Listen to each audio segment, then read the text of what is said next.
You touched on it a little bit, Dr. Bob, but isn't it kind of a chain reaction? Once you get on a drug, you possibly get a side effect and you take another drug. I mean, so once you get started, there's really no going back, isn't there? You know, you're absolutely, positively right. One medication has 10 bad effects.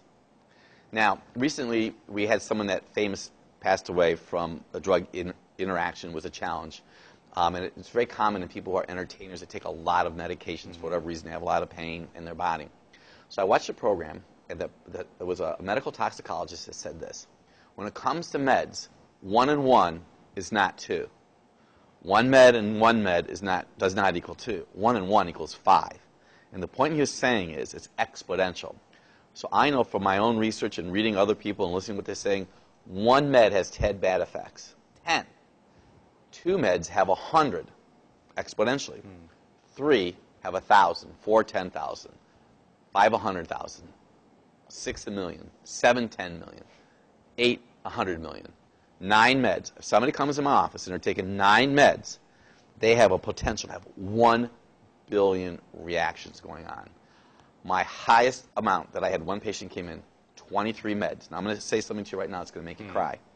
A little boy came in, 4 years old, ready for this? 14 medications. 14. You know what his challenge is? He's a son, obviously, lives with his biologic mom. Biologic dad lives out of state, sees him periodically, but every time he sees this young boy, when I say periodically, he happens to be a pilot, so he flies in a lot, he lets him eat with reckless abandon. And see, food can alter or compromise function in the body. It's amazing when you start tying all this together. This is how much sugar is in one soda.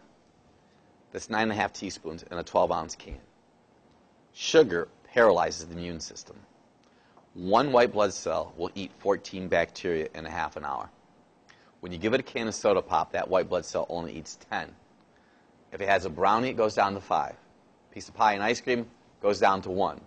So there are people right now that have chronic upper respiratory infection and don't even realize that it's the sugar that they're eating that's compromising immune system function.